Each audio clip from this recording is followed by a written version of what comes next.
সে মাত্র ৩৩ বছর মনে তার পদার্পণ করেছিল।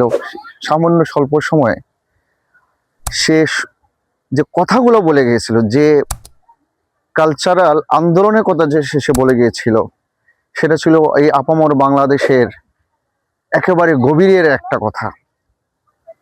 আমরা অত্যন্ত কষ্টভরা হৃদয়ে তাকে, তার এই অকালে চলে যাওয়াকে স্মরণ করি। যতবারই একটু নীরবে নিবৃত হই, তার কথাগুলো মনের গভীরে এবং হৃদয়ে শুধু বারবার শুধু ঝংকার তুলতে থাকে। বারবার মনে হয় যে হাদিদের জন্মটা কেন এত কম, আর তাদের অবস্থানটা কেনই বা এত কম। আজকে যদি হাদির মতো মানুষগুলা আরো যদি 40টা বছর বাঁচত, আরো যদি একটা দীর্ঘ সময় নিয়ে যদি ওরা টিকে থাকতো, তাহলে ওদের ভিতরে যে সংগ্রামী চেতনা, ওদের যে দেশপ্রেম, ওদের যে দুর্বার গতি, আমার পুরা দেশটাকেই আজকে বদলে ফেলতো। আমরা সবাই যে স্বপ্নটা তরুণ বয়সে দেখতাম, কিন্তু নানা রকম চাপ, প্রতিঘাত বা সামাজিক বাধা বিতরণে পড়ে আমরা এটা করতে পারতাম না। হাদি সেটা করিয়ে দেখিয়েছে। সে দেখিয়েছে যে নিজের ভিতরে যে অদম্য স্পৃহা থাকলে বয়স কোনো বিষয় না, সমাজ কোনো বিষয় না,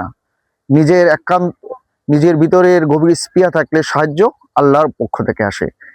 ইনসাফের কথা বলতে গেলে কোনো ভীত বা কম্পন হৃদয়ে নিয়ে চললে হয় না, আল্লাহর উপর এই ভরসা রেখে এই জমিনের উপর দাঁড়িয়ে দৃঢ় কণ্ঠে উচ্চারণ করতে হয়। আমরা হাদির কাছ থেকে এটা শিখছি। এখন আমরা গভীরভাবে বুঝতে পারছি, একদম হৃদয় থেকে বুঝতে পারতেছি যে এই বাংলাদেশে চুপ করে থাকলে কিছু হবে না। আমাদেরকে হাদির মতো এগিয়ে যেতে হবে। হাদি আমাদেরকে এটাই শিখাইছে যে বিপ্লব কখনো ধ্বংস হয় না, বিপ্লব কখনো দমিয়ে রাখা যায় না। সে যেখান থেকে শুরু করছে, এখন ওই চাপাগন থেকে আরো তীব্র ভাবে সেটা আর উদ্গরিত হবে, এবং সেই আগুনের জ্বালানি হবো আমরা এগিয়ে যাব দুর্বার গতিতে। আমি যেটা বলতে চাই যে এই মিলাদ মাহফিল এই হাদির জন্য এখানে সীমাবদ্ধ না।